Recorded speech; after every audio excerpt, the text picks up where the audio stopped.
guys, welcome back to Indy Sooner. As always, please make sure you like, comment, and subscribe. Join the family. We're always excited to have you guys.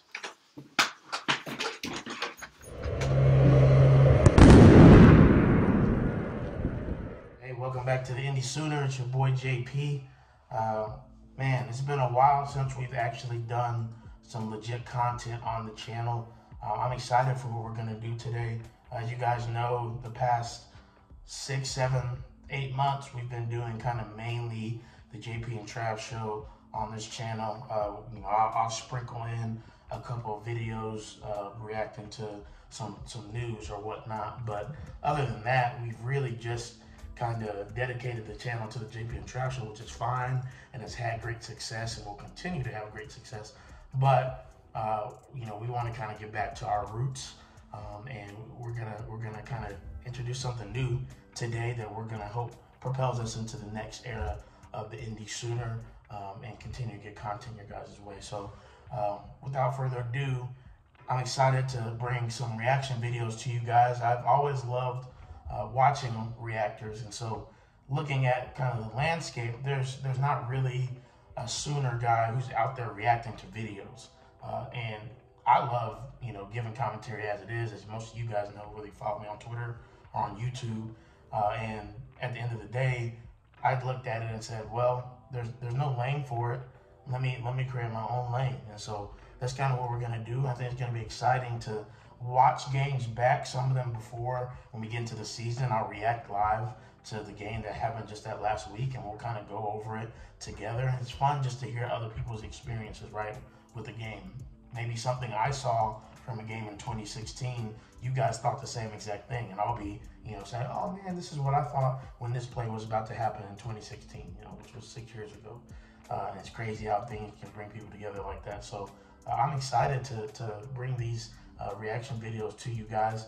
A little bit here after the spring game, the reaction games are kind of be focused on Brent Venables and his last tenure here as the defensive coordinator. So we'll do games based off of that tenure, more of the 2010 to 2012 variety.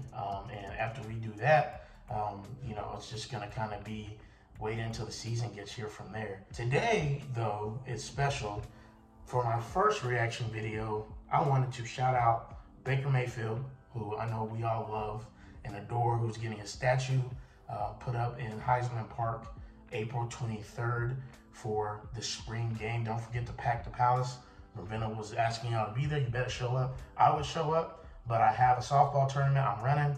Y'all know I'm athletic director, so it's my job. I can't just leave it.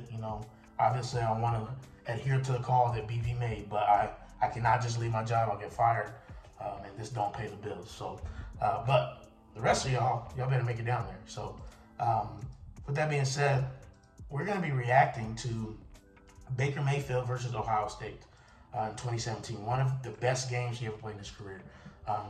Kirk Herbstreit mentioned that it was one of the best games he had seen from a quarterback. Urban Meyer, who I know, that name brings up a lot of stuff, but he had said at the time it was the best game an opposing quarterback had ever had against him at the Shoe, which is the Ohio State's home stadium in Columbus, Ohio, which, as you guys know, is one of the hardest places to play. They don't lose there very often. And so when we went in there and we beat them in 2017, it was on.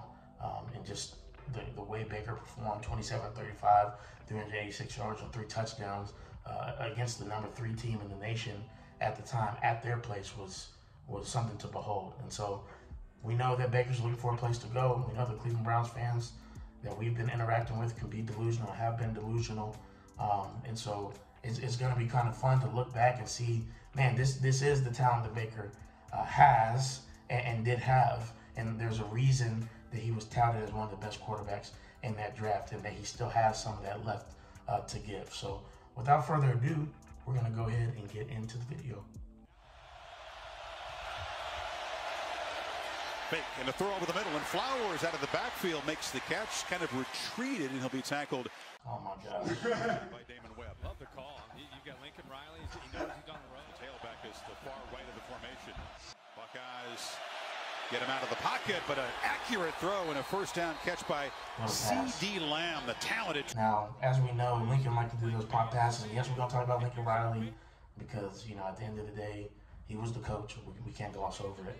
That was one of the staples of his offense right there. This pass right here was, I remember looking at it, just how do you fit that in with CeeDee Lamb and CeeDee being a freshman at the time? I mean, what a stage to be in your first kind of big time game and to have that type of performance and honestly make that type of catch on third down that was needed. I know you guys saw the way Baker contorted his body there. He can throw off platform, y'all. Don't let people tell you he can't. CeeDee again, moving up the field here early in the first quarter. It's going to be interesting to see a true freshman as the featured receiver in this group. And a rare moment. Well, Mayfield has room to run, stays in the pocket, and delivers a strike over the middle. He really did. He really popped off in the first quarter. I didn't realize he essentially had catches back to back to back. And obviously, these are highlights, so they're not all 22 or anything like that. But the fact that CeeDee keeps popping up early, again, he's a freshman right now. That's crazy. We are back. Mark Andrews, man, that 2017 team was loaded. Mark Andrews is one of, if not considered the best tight end in football right now, at least from this past year. Obviously, Travis Kelce's up there, but to have him and CeeDee Lamb and Hollywood Brown that popped over later to be on the team is crazy. Dimitri Flowers again. That was a killer early on in the Lincoln Riley era. Being able to get behind those linebackers very early, draw them up with the play action, leak out somebody who was supposed to be a blocker, and Baker being able to make a pinpoint accurate pass, get an easy 10, 15 yards.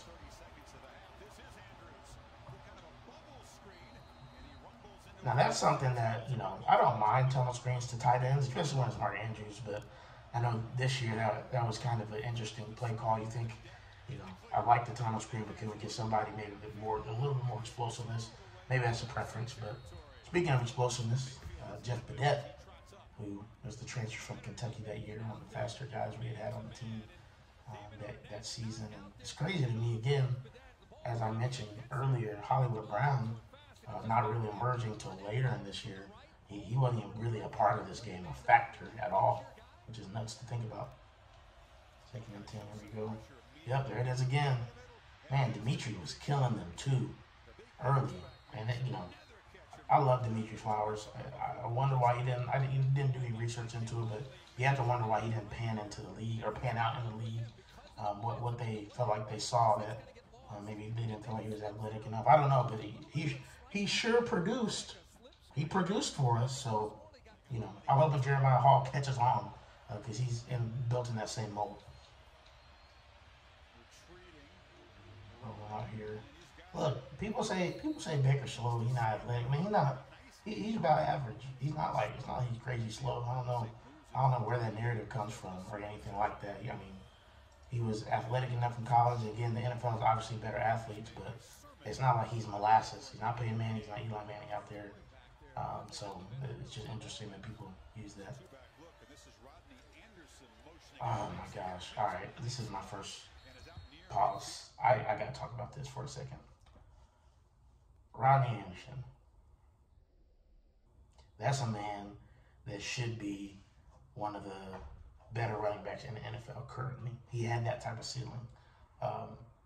Really up there with Joe Mixon, just in his versatility, his explosiveness. We were talking the other day, me and Travis were just listening to Teddy and Gabe.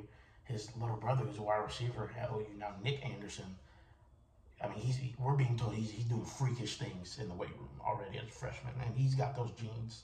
So that just goes to show you, man. It's crazy thinking that Rodney already had two to three, if I'm not mistaken, two at least, maybe three season-ending injuries before this point. So the fact that he looked the way he did that 2017 season was crazy. It is unfortunately towards ACL with the Bengals. I think he's probably done at this point. I haven't heard anything else as far as his NFL career goes. But man, that's some talent that I wish got to have more potential and was realized more, especially in the Crimson and Cream. Chris Bruley made the tackle. They're using the backs as receivers a bunch. Well, they have to. And the other thing that they've done is Mayfield's Oh, going to shake and bake. he's healthy enough to run the football, and they move the sticks to the 40. So I'm talking about, you know, these are NFL caliber defensive linemen he's going against, right? I mean, Nick Bosa's on this team. You got Sam Hubbard on this team. Like, again, it's not like he can't get away from defensive linemen. That he's not Lamar Jackson. He's not Deshaun Watson. But he's athletic enough. Man, what a safety blanket that Grant Calcaterra was, even as a freshman. Hated to see, again, injuries catch up with him, but hoping that he does well in the draft coming up here. Did really well at SMU, was able to get back in, even though, obviously he was kind of medically retired from OU. He caught back on SMU and had a pretty good year. There it is again, that pop pass, and there's Dimitri's athleticism, that shifty. He got that 250-pound frame, able to make a little bit of a move and fast enough to get to the end zone there, which is why, Lincoln really liked those H-back types, and they worked. It's part of the reason, like we talked about going into last year, we thought Mikey Henderson had a shot to be the best that was ever in that position. But obviously we know how that ended up. So, ooh, the juke. All right. Steps up. It's Mark. Or excuse me, it's Dimitri again on the 10-yard line. So at this point in the game, we're battling back and forth. It's been a good game. Our defense, this was the best game our defense played all year. We know how our defense finished the year. But it was a battle. You're playing one of the best teams in the country, one of the best programs in the country. We're both blue blood schools, so it's hard to go on the road in Columbus and play well. But here we go again, squaring those shoulders up, hitting CD on the sideline. This is the Baker that everybody fell in love with, and the Baker that a lot of us OU fans, feel like is still there. And honestly has had flashes even in the NFL. It's not like he's had bad years all the time. I think he's 2 for 4. And again, those 2 off years, one is one of the worst coaches of all time, and he shares his blame in that. And the other is, a severe injury with the torn labrum. So now this throw right here, this was probably one of the better throws he had the entire year. And it got often brought up on his tape in the draft. Being able to roll out, right, that crack block on Sam Hubbard was helpful, but use his athleticism, get it right over the outstretched defender's hand and drop it into Michael Jones, who had a pretty decent career for OU. Probably not what he wanted it to be, but he made some big time plays for us, especially in 2017. My man, Lee Morris from Allen, Texas. Man, that cat, the fact that he walked on and had the type of career he did at OU, that man was a walking touchdown. I think it was something like, especially in 2018, I think he had like 30 receptions, and I think he had like 10 touchdowns. Like that's nuts. 1/3 of your catches being touchdowns is crazy. So y'all can fact check me in the comments on that, but man, this guy had speed for days. Straight line speed. He wasn't wiggly, but he had straight line speed. I'll tell you that much. Showed up in a lot of games as well. Yep, and that's the thing too. Baker. You have people that don't know what they're talking about. Just want to do clickbait that said Baker's a one-read quarterback. It's not true. You can look at all 22 football you want. You'll find good plays, you'll find bad plays. Now, if you have a consistent theme, that's one thing. But seeing the way Baker ran this offense at Oklahoma, which that throw right there, Trey Sherman, was incredible. And then, his Wonderlic score at the Combine was very high, one of the higher ones they had. You can't think that he just doesn't know football, and to be a couch potato and to tweet out, "Oh, he's a one-read quarterback" when you didn't even play football in high school is crazy, right? So let's table that narrative.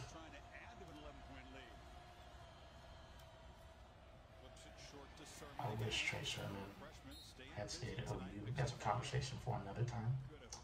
But here we are. Obviously, in his career at Ohio State, which is crazy watching this game. Now, when this happened, I did not think that he caught that ball. And you guys can put in the comments, when this catch happened, even in the third quarter, did you guys think that he caught that? I thought he was for sure out. I thought it was a great adjustment to the ball, but no way did he catch it. And then when they showed the replay and he dragged his foot right here, bang. I mean, what a play. What an adjustment to the ball. What a back shoulder throw. So, well, guys, we did it. First reaction video on the books.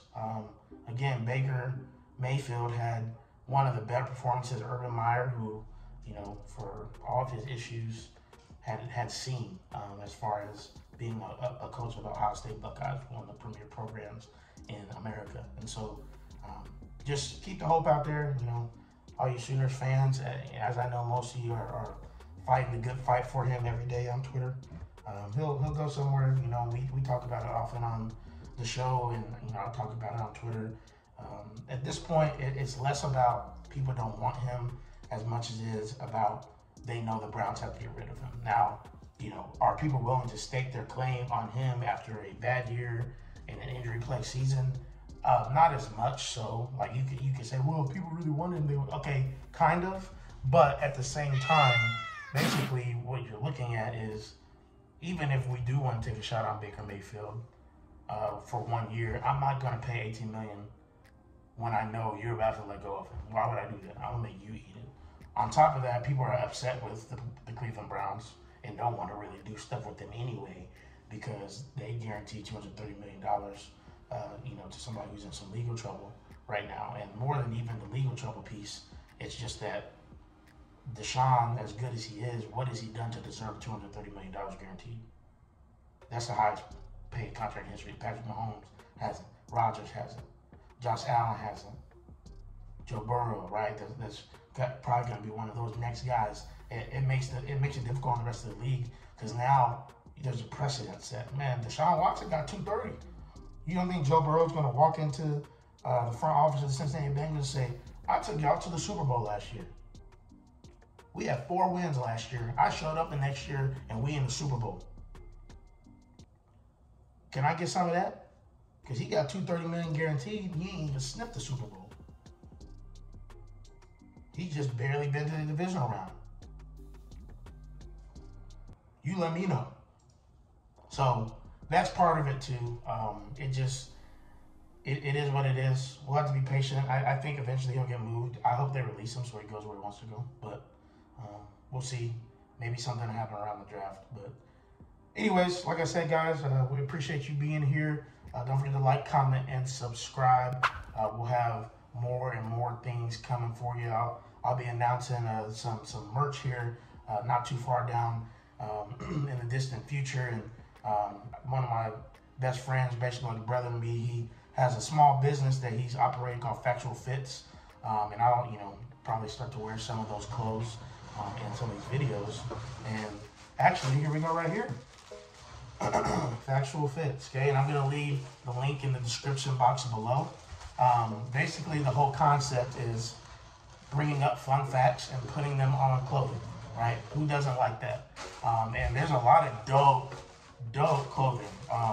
This is a B1 that he just put out. I know I personally have a moon one that's one of my favorites. Kind of talks about how many moons there are in the solar system. This one is kind of about the climate change, climate control. And so, again, not only are they factual, so, you know, people will be able to actually look at your shirt and see something that maybe they didn't know, maybe they find out in a trivia game or something like that. But they also fit nice, they're great quality, and, you know, the designs are dope, next level. So, I'm going to leave the link in the description box below. Y'all go ahead to Factual Fits and check that out. I'll make sure I wear some in future videos as well. That's who also will be making my merch. And so you can find my merch when it does drop on there. So go ahead and support my brother over there and help him do that. And again, we appreciate you guys. Don't forget to pack the palace. Like this video up. Make sure you share it. And then, hey, be with us Wednesday nights. Remember, we got the JP and Trav show Wednesday nights at 9 o'clock Central Time. Again, that's Wednesday nights at 9 o'clock Central Time. Appreciate y'all. Love y'all. Boomer. I would do anything.